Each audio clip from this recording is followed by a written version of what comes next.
Bonjour, concernant l'urbanisme au Mesnil-Saint-Denis, nous, anciennement Vivre Ensemble au Mesnil, nous avons déjà largement contribué à amender ce plan local d'urbanisme établi en 2016 par la commune.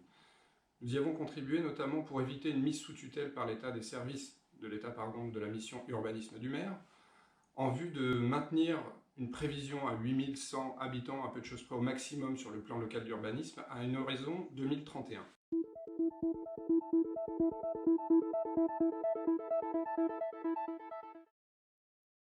Nous avons constaté également un manque d'anticipation des flux de circulation, de stationnement, de servitude par la municipalité actuelle, qui pourtant, dans ses prévisions, imaginait une évolution à 17% des logements sociaux, ce qui nous paraissait primordial pour la commune.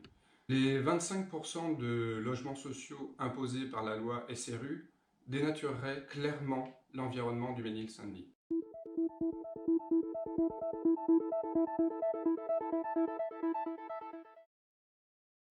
Pour ce faire, nous vous proposons de réembaucher un personnel dédié à l'urbanisme qui est déjà inclus dans les frais de personnel de la commune, de recréer également un vrai centre-ville, notamment à travers la création d'une halle sur la place de l'église ou à proximité pour accueillir le marché, des événements divers, le vide-grenier.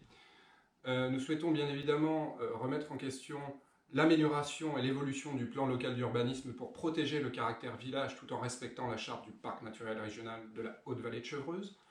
Nous souhaitons, à travers des choix d'orientation, d'aménagement et de programmation, une meilleure intégration dans leur environnement et en concertation avec les riverains, le choix de ces nouvelles orientations.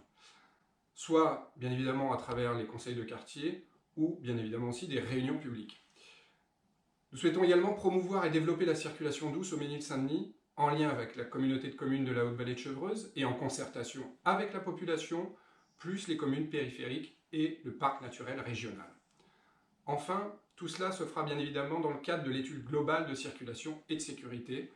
Et pour finir, donc la création, comme je vous le disais précédemment, et l'aménagement des abris bus, d'abris à vélo ou de divers mobiliers urbains pour favoriser ces circulations douces.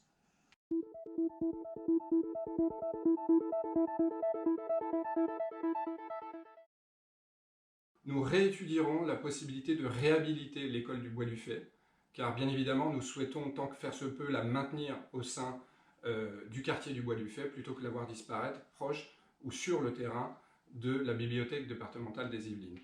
Ce point, ce statut, nous le ferons qu'après une étude objective et fiable, réalisée par un partenaire, notamment potentiellement ingénierie ou un autre.